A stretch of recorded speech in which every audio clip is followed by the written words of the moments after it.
الحمد لله وحده لا شريك له والصلاة والسلام على من لا رسول ولا نبي بعده أما بعد أعوذ بالله من الشيطان الرجيم بسم الله الرحمن الرحيم ورتل القرآن ترتيلا قال النبي صلى الله عليه وسلم خيركم من تعلم القرآن وعلمه أو كما قال النبي صلى الله عليه وسلم اللهم صل على محمد وعلى آل محمد كما صليت على إبراهيم وعلى آل إبراهيم إنك حميد مجيد اللهم بارك على محمد وعلى آل محمد كما باركت على إبراهيم وعلى آل إبراهيم إنك حميد مجيد سبحانك لا علم لنا إلا ما علمتنا إنك أنت العليم الحكيم صدق الله العظيم. غرامی قدر سامعین و ناظرین، السلام علیکم ورحمۃ اللہ وبرکاتہ. آج جو ہے ہماری تختی نمبر 1 مفردات. پہلے سبق میں ہم نے تختی نمبر 1 مفردات جو ہے پڑھا تھا، اور اس کے اندر تعوذ اور تسمیہ اور دعا اور مفردات کے معنی اور الف سے ذا تک حروف کی ادائیگی کی تھی ہم نے. آج اس کو ہم دوبارہ سے دہرائیں گے ذا تک، اور اس کے بعد وہاں سے آگے شروع کریں گے. اعوذ باللہ من الشیطان الرجیم بسم اللہ الرحمن الرحیم.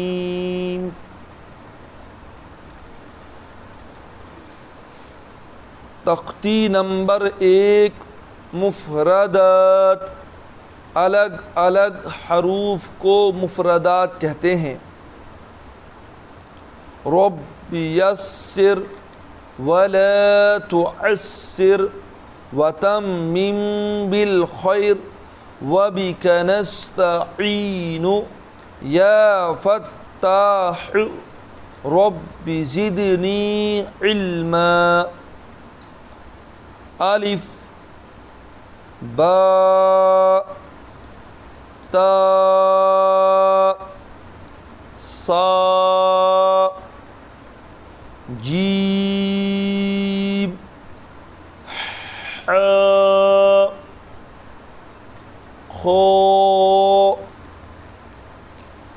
دال ذال رو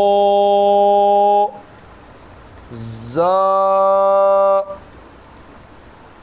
پچھلے سبق میں ہم نے ذا تک پڑھا تھا. آج ہم یہاں سے آگے شروع کریں گے. اب سین کو کیسے پڑھنا ہے؟ سین جیسے ہم انگلش کے حروفوں میں سے اے بی اور سی پڑھتے ہیں. سین کے حروف کی آواز کو ناک میں نہیں لینا ہے، بلکہ جس طرح سے ہم پڑھتے ہیں سی، اور اسی سی کو لمبا کرنا ہے، ایسے سین، اس طرح سے ناک میں اس کی آواز نہیں لینی. کیسے پڑھنا ہے؟ سین. اس کے بعد شین. اس کے بعد والا حروف ہے صاد. بسا اوقات کیا کرتے ہیں؟ سواد پڑھتے ہیں. سواد نہیں لفظ ہے، بلکہ کیا ہے؟ صاد. اور اس کے بعد ضاد. ان دونوں حروفوں کو موٹا پڑھنا ہے. صاد ضاد اور ہونٹوں کو گول نہیں کرنا ہے صاد پڑھتے وقت، یہاں ضاد پڑھتے وقت، بلکہ اس طرح سے پڑھنا ہے صاد ضاد، یعنی ہونٹوں کو زیادہ حرکت نہیں ہونی چاہیے۔ اس کے بعد والا حروف ہے تو، اس کے بعد زو، تو زو، اس کے بعد والا جو حروف ہے اس کو اس طرح سے پڑھنا ہے عین، لمبا کر کے تھوڑا، عین عین، غین غین، عین، یعنی حلق سے اس حروف کو پڑھنا ہے، عین غین عین غین۔ اس کے ساتھ ساتھ جو ہے ان حروفوں کو پڑھتے وقت جو ہے میں آپ کے سامنے سورہ فاتحہ کی پہلی آیت پڑھتا ہوں، جیسے کہ بسم اللہ الرحمن الرحیم۔ سورہ فاتحہ کی پہلی آیت کے اندر ہمیں ہا کی اور عین کی مشق ہوگی۔ کیسے پڑھنا ہے؟ الحمد للہ رب العالمین، ادھر عین آ رہا ہے، ہا آ رہا ہے، الحمد للہ رب العالمین۔ یعنی اس کے ساتھ ساتھ عین ہم نے دیکھنا ہے کہ نکل رہا ہے کہ نہیں نکل رہا ہے، یعنی اس کی ادائیگی ہو رہی ہے کہ نہیں ہو رہی ہے، اس کی مشق بھی ساتھ ساتھ میں کرنی ہے۔ جیسے کہ میں ایک دفعہ اور پڑھتا ہوں، الحمد للہ رب العالمین۔ میں ایک دفعہ اور پڑھتا ہوں، عین غین، اور اس کے بعد فا، فا، اس کے بعد والا حروف ہے قاف، قاف، قاف،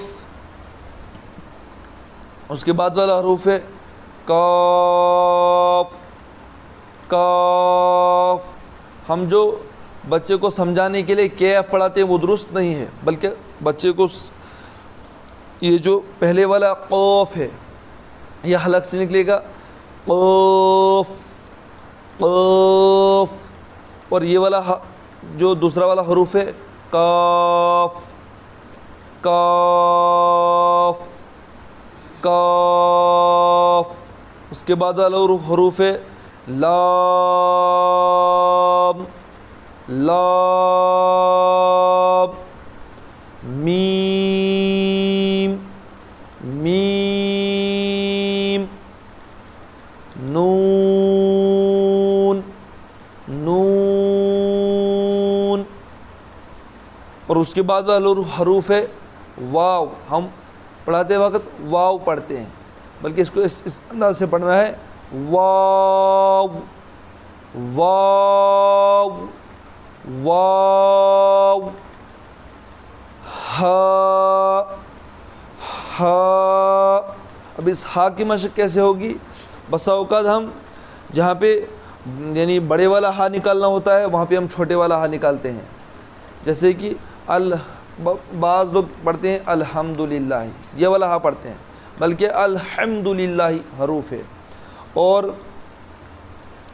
یہ ہا اہدنا الصراط المستقیم، اہدنا، اس انداز سے پڑھنا ہے، اس لیے اس ہا کو اس طرح سے ادا کرنا ہے، ہا اہدنا الصراط المستقیم، قاف۔ ہم نے یہ دیکھنا ہے کہ میرا قاف نکل رہا ہے کہ نہیں نکل رہا ہے، اہدنا الصراط المستقیم، اور اس کے بعد ہا، اس کے بعد حمزہ، حمزہ جہاں پر بھی پڑھا جائے وہاں پر جھٹکا ہوگا، لیکن حمزہ ساکن، یا، یا، چیزیں ہم انشاءاللہ آگے پڑھیں گے، اس قاعدے کو معمولی نہ سمجھیں، بلکہ اگر جو بھی یہ قاعدہ پڑھے گا تو جس نے بھی اس قاعدے کو مکمل صحیح طریقے سے پڑھا تو اس کو قرآن پاک انشاءاللہ تعالی درست پڑھنا آ جائے گا۔ اس قاعدے کے اندر آگے آئے گا مرکبات، اس کے بعد آئے گا حرکات، اس کے بعد حروف مدہ، حروف لین، اور اس کے بعد تنوین، نون ساکن، اظہار، اخفاء، قلقلہ، تشدید، اور اس کے بعد را پر ہوگی، کہاں پہ باریک ہوگی، اس کے بعد حروف قمری، حروف شمسی، اور اس کے بعد لفظ اللہ کا قاعدہ، کہاں پر لفظ اللہ کلام پر پڑھنا ہے، کہاں پر باریک پڑھنا ہے، اور اس کے بعد وقف آئے گا، اس کے بعد مدیں آئیں گی کہ کہاں پر کون سی مد کتنی کھینچنی ہے، مدوں کی کتنی قسمیں ہیں، اس کے بعد حروف مقطعات آتے ہیں، اس کے بعد میم ساکن کے قاعدے، اس کے بعد ادغام آتا ہے، اقلاب آتا ہے۔ اسی طرح سے یہ قاعدہ مکمل ہوگا انشاءاللہ تعالی۔ جو بھی اس قاعدے کو اچھے طریقے سے پڑھے گا تو وہ انشاءاللہ تعالی قرآن پاک درست پڑھے گا۔ یعنی اس قاعدے کے اندر جو ہے بنیادی تجوید ساری دی ہوئی ہے۔ اللہ تبارک تعالی ہم سب کو اس قاعدے کو صحیح طریقے سے پڑھنے کی توفیق عطا فرمائے، اور اس کے بعد قرآن پاک کو درست پڑھنے کی توفیق عطا فرمائے۔ وآخر دعوانا ان الحمد للہ رب العالمین۔